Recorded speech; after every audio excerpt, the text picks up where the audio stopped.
जय गुरु जी। संगत जी, शुक्राना गुरु जी चैनल को शेयर करें और सब्सक्राइब करें।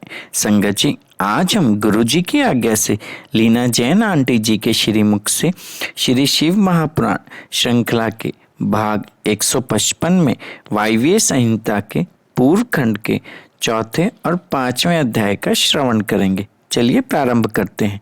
जय गुरु जी। जय गुरु जी। संगत जी, गुरु जी महाराज की असीम कृपा और आशीर्वाद से आज हम श्री शिव महापुराण की वायव्य संहिता पूर्व खंड के चतुर्थ एवं पंचम अध्याय की वांचना प्रारंभ करने जा रहे हैं। ओम नमः शिवाय, शिवजी सदा सहाय। ओम नमः शिवाय, गुरुजी सदा सहाय। नैमिषारण्य में दीर्घ सत्र के अंत में मुनियों के पास वायु देवता का आगमन, उनका सत्कार तथा ऋषियों के पूछने पर वायु के द्वारा पशु, पाश एवं पशुपति का तात्विक विवेचन।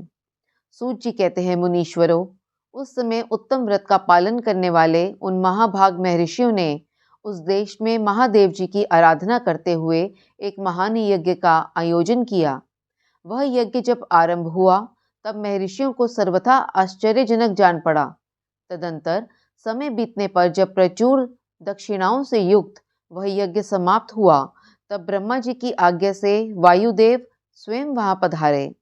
उनको आया देख दीर्घकालिक यज्ञ का अनुष्ठान करने वाले वे मुनि ब्रह्मा जी की बात को याद करके अनुपम हर्ष का अनुभव करने लगे। उन सब ने उठकर आकाश जन्मा वायु देवता को प्रणाम किया और उन्हें बैठने के लिए एक सोने का बना हुआ आसन दिया। वायु देवता उस आसन पर बैठे। मुनियों ने उनकी विधिवत पूजा की। तदंतर उन सबका अभिनंदन करके वे कुशल मंगल पूछने लगे। वायु देवता बोले, ब्राह्मणों, इस महान यज्ञ का अनुष्ठान पूर्ण होने तक तुम सब लोग सकुशल रहे न? यज्ञहंता देवद्रोही दैत्यों ने तुम्हें बाधा तो नहीं पहुंचाई? तुम्हें कोई प्रायश्चित तो नहीं करना पड़ा? तुम्हारे यज्ञ में कोई दोष तो नहीं आया? क्या तुम लोगों ने स्तोत्र और शस्त्र ग्रहों द्वारा देवताओं का तथा पितृ कर्मों द्वारा पितरों का भली भांति पूजन करके यज्ञ विधि का अनुष्ठान भली भांति संपन्न किया? इस महायज्ञ की समाप्ति हो जाने पर अब आप लोग क्या करना चाहते हैं? मुनियों ने कहा, प्रभो, हमारे कल्याण की वृद्धि के लिए जब आप स्वयं यहाँ आ गए तब अब हमारा सब प्रकार से कुशल मंगल ही है तथा हमारी तपस्या भी उत्तम होगी। अब पहले का वृत्तांत सुनिए। हमारा हृदय अज्ञानांधकार से आक्रांत हो गया था। तब हमने विज्ञान की प्राप्ति के लिए पूर्व काल में प्रजापति की उपासना की। शरणागत वत्सल प्रजापति ने हम शरणागतों पर कृपा करके इस प्रकार कहा, ब्राह्मणों, रुद्रदेव सबसे श्रेष्ठ हैं। वे ही परम कारण हैं। उन्हें तर्क से नहीं जाना जा सकता। भक्तिमान पुरुष ही उनके स्वरूप को ठीक ठीक देखता और समझता है। भक्ति भी उनकी कृपा से ही मिलती है और उस कृपा से ही परमानंद की प्राप्ति होती है। अतः उनके कृपा प्रसाद को प्राप्त करने के लिए तुम लोग नैमिषारण्य में यज्ञ का आयोजन करो। दीर्घ काल तक चलने वाले उस यज्ञ के द्वारा परम कारण रुद्रदेव की आराधना करो। यज्ञ के अंत में उन रुद्रदेव के कृपा प्रसाद से वायु देवता वहां पधारेंगे। उनके मुख से वहां तुम्हें ज्ञान लाभ होगा और उससे कल्याण की प्राप्ति होगी। महाभाग, ऐसा आदेश देकर परमेष्ठी ने हम सबको यहाँ भेजा। हम इस देश में आपके आगमन की प्रतीक्षा करते हुए 1 सहस्त्र दिव्य वर्षों तक दीर्घकालिक यज्ञ के अनुष्ठान में लगे रहे हैं। अतः इस समय आपके आगमन के सिवा हमारे लिए दूसरी कोई प्रार्थनीय वस्तु नहीं है। दीर्घकाल से अनुष्ठान में लगे हुए उन महर्षियों का यह पुरातन वृत्तांत सुनकर वायु देवता मन ही मन प्रसन्न हो मुनियों से घिरे हुए वहां बैठे रहे। फिर उन सबके पूछने पर उनके भक्ति भाव की वृद्धि के लिए उन्होंने भगवान शंकर के सृष्टि आदि ऐश्वर्य को संक्षेप से बताया। नैमिषारण्य के ऋषियों ने पूछा, देव, आपने ईश्वर विषयक ज्ञान कैसे प्राप्त किया तथा आप अव्यक्त जन्मा ब्रह्मा जी के शिष्य किस प्रकार हुए? वायु देवता बोले, महर्षियों, 19वें कल्प का नाम श्वेत लोहित कल्प समझना चाहिए। उसी कल्प में चतुर्मुख ब्रह्मा ने सृष्टि की कामना से तपस्या की। उनकी उस तीव्र तपस्या से संतुष्ट हो स्वयं उनके पिता देव महेश्वर ने उन्हें दर्शन दिया। वे दिव्य कुमारावस्था से युक्त रूप धारण करके रूपवानों में श्रेष्ठ श्वेत नामक मुनि होकर दिव्य वाणी बोलते हुए उनके सामने उपस्थित हुए। वेदों के अधिपति तथा सबके पालक पिता महेश्वर का दर्शन करके गायत्री सहित ब्रह्मा जी ने उन्हें प्रणाम किया और उन्हीं से उत्तम ज्ञान पाया। ज्ञान पाकर विश्वकर्मा चतुर्मुख ब्रह्मा संपूर्ण चराचर भूतों की सृष्टि करने लगे। साक्षात परमेश्वर शिव से सुनकर ब्रह्मा जी ने अमृत स्वरूप ज्ञान प्राप्त किया था, इसलिए मैंने तपस्या के बल से उन्हीं के मुख से उस ज्ञान को उपलब्ध किया। मुनियों ने पूछा, आपने वह कौन सा ज्ञान प्राप्त किया जो सत्य से भी परम सत्य एवं शुभ है तथा जिसमें उत्तम निष्ठा रखकर पुरुष परमानंद को प्राप्त करता है? वायु देवता बोले, महर्षियों, मैंने पूर्व काल में पशुपाश और पशुपति का जो ज्ञान प्राप्त किया था, सुख चाहने वाले पुरुष को उसी में ऊंची निष्ठा रखनी चाहिए। अज्ञान से उत्पन्न होने वाला दुख ज्ञान से ही दूर होता है। वस्तु के विवेक का नाम ज्ञान है। वस्तु के 3 भेद माने गए हैं, जड़ अर्थात प्रकृति, चेतन अर्थात जीव और उन दोनों का नियंता अर्थात परमेश्वर। इन्हीं तीनों को क्रम से पाश, पशु तथा पशुपति कहते हैं। तत्वज्ञ पुरुष प्रायः इन्हीं 3 तत्वों को क्षर, अक्षर तथा उन दोनों से अतीत कहते हैं। अक्षर ही पशु कहा गया है। क्षर तत्व का ही नाम पाश है तथा क्षर और अक्षर दोनों से परे जो परम तत्व है उसी को पति या पशुपति कहते हैं। प्रकृति को ही क्षर कहा गया है।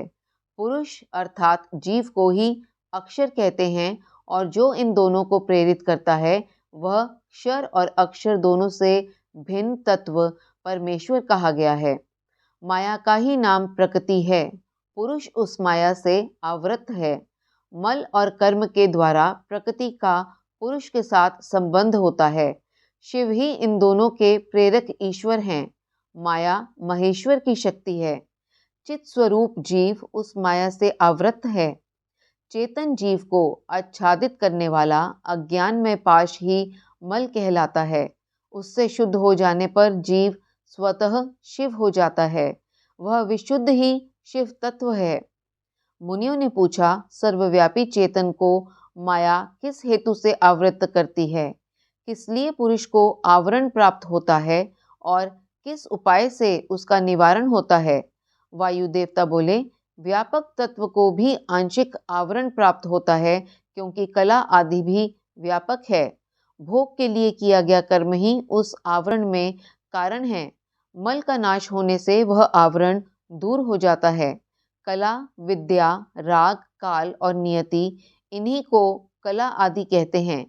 कर्म फल का जो उपभोग करता है उसी का नाम पुरुष अर्थात जीव है। कर्म 2 प्रकार के हैं, पुण्य कर्म और पाप कर्म। पुण्य कर्म का फल सुख और पाप कर्म का फल दुख है। कर्म अनादि है और फल का उपभोग कर लेने पर उसका अंत हो जाता है। यद्यपि जड़ कर्म का चेतन आत्मा से कुछ संबंध नहीं है, तथापि अज्ञानवश जीव ने उसे अपने आप में मान रखा है। भोग कर्म का विनाश करने वाला है। प्रकृति को भोग्य कहते हैं और भोग का साधन है शरीर। बाह्य इंद्रियां और अंतःकरण उसके द्वार हैं।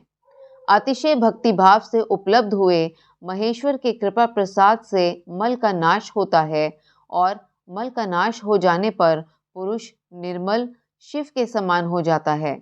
विद्या पुरुष की ज्ञान शक्ति को और कला उसकी क्रिया शक्ति को अभिव्यक्त करने वाली है।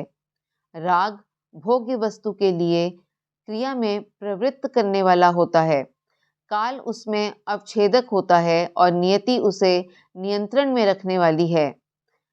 अव्यक्त रूप जो कारण है वह त्रिगुणमय है। उसी से जड़ जगत की उत्पत्ति होती है और उसी में उसका लय होता है। तत्वचिंतक पुरुष उस अव्यक्त को ही प्रधान और प्रकृति कहते हैं। सत्व, रज और तम ये तीनों गुण प्रकृति से प्रकट होते हैं। तिल में तेल की भांति वे प्रकृति में सूक्ष्म रूप से विद्यमान रहते हैं। सुख और उसके हेतु को संक्षेप से सात्विक कहा गया है। दुख और उसके हेतु राजस कार्य हैं तथा जड़ता और मोह वे तमोगुण के कार्य हैं। सात्विक की वृत्ति उधर्व को ले जाने वाली है, तामसी वृत्ति अधोगति में डालने वाली है तथा राजसी वृत्ति मध्य स्थिति में रखने वाली है। 5 तन्मात्राएं, 5 भूत, 5 ज्ञानेंद्रियां, 5 कर्मेंद्रियां तथा प्रधान अर्थात चित्त, महत्तत्व अर्थात बुद्धि, अहंकार और मन ये 4 अंतःकरण सब मिलकर 24 तत्व हैं। इस प्रकार संक्षेप से ही विकार सहित अव्यक्त अर्थात प्रकृति का वर्णन किया गया। कारणावस्था में रहने पर ही इसे अव्यक्त कहते हैं और शरीर आदि के रूप में जब वे कार्यावस्था को प्राप्त होता है तब उसकी अव्यक्त संज्ञा होती है। ठीक उसी तरह जैसे कारणावस्था में स्थित होने पर जिसे हम मिट्टी कहते हैं वही कार्यावस्था में घट आदि नाम धारण कर लेती है। जैसे घट आदि कार्य मृत्तिका आदि कारण से अधिक भिन्न नहीं है, उसी प्रकार शरीर आदि व्यक्त पदार्थ अव्यक्त से अधिक भिन्न नहीं है। इसलिए एकमात्र अव्यक्त ही करण उनका आधारभूत शरीर तथा भोग्य वस्तु है, दूसरा कोई नहीं। मुनियों ने पूछा, प्रभो बुद्धि, इंद्रिय और शरीर से व्यतिरिक्त किसी आत्मा नामक वस्तु की वास्तविक स्थिति क्या हाँ है? वायु देवता बोले, महर्षियों, सर्वव्यापी चेतन का बुद्धि, इंद्रिय और शरीर से पार्थक्य अवश्य है। आत्मा नामक कोई पदार्थ निश्चय ही विद्यमान है, परंतु उसकी सत्ता में किसी हेतु की उपलब्धि बहुत ही कठिन है। सत्पुरुष बुद्धि, इंद्रिय और शरीर को आत्मा नहीं मानते, क्योंकि स्मृति अर्थात बुद्धि का ज्ञान अनियत है तथा उसे संपूर्ण शरीर का एक साथ अनुभव नहीं होता।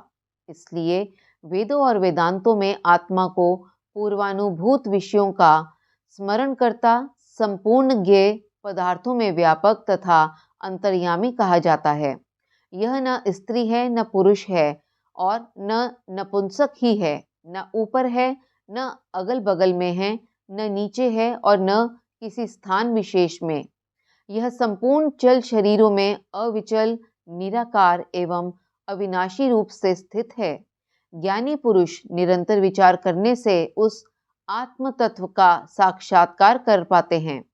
पुरुष का जो वह शरीर कहा गया है, इससे बढ़कर अशुद्ध, पराधीन, दुखमय और अस्थिर दूसरी कोई वस्तु नहीं है। शरीर ही सब विपत्तियों का मूल कारण है। उससे युक्त हुआ पुरुष अपने कर्म के अनुसार सुखी, दुखी और मूढ़ होता है। जैसे पानी से सींचा हुआ खेत अंकुर उत्पन्न करता है, उसी प्रकार अज्ञान से आप्लावित हुआ कर्म नूतन शरीर को जन्म देता है। ये शरीर अत्यंत दुखों के आलय माने जाते हैं। इनकी मृत्यु अनिवार्य होती है। भूतकाल में कितने ही शरीर नष्ट हो गए और भविष्य काल में सहस्त्रों शरीर आने वाले हैं। वे सब आकर जब जीर्ण शीर्ण हो जाते हैं तब पुरुष उन्हें छोड़ देता है। कोई भी जीवात्मा किसी भी शरीर में अनंत काल तक रहने का अवसर नहीं पाता। यहाँ स्त्रियों, पुत्रों और बंधु बांधवों से जो मिलन होता है वह पथिक को मार्ग में मिले हुए दूसरे पथिकों के समागम के ही समान है। जैसे महासागर में एक काष्ठ कहीं से और दूसरा काष्ठ कहीं से बहता आता है, वे दोनों काष्ठ कहीं थोड़ी देर के लिए मिल जाते हैं और मिलकर फिर बिछड़ जाते हैं। उसी प्रकार प्राणियों का यह समागम भी संयोग वियोग से युक्त है। ब्रह्मा जी से लेकर स्थावर प्राणियों तक सभी जीव पशु कहे गए हैं उन सभी पशुओं के लिए ही यह दृष्टांत या दर्शन शास्त्र कहा गया है। यह जीव पाशों में बंधता और सुख दुख भोगता है, इसलिए पशु कहलाता है। यह ईश्वर की लीला का साधनभूत है, ऐसा ज्ञानी महात्मा कहते हैं। संगत जी, इसके साथ ही श्री शिव महापुराण की वायवीय संहिता पूर्व खंड का चतुर्थ और पंचम अध्याय संपन्न हुआ। वाचना में मेरे द्वारा हुई त्रुटियों के लिए मैं गुरुजी महाराज और आप सभी संगत जी से हाथ जोड़कर क्षमा प्रार्थी हूँ। जय गुरुजी, शुक्राना गुरुजी।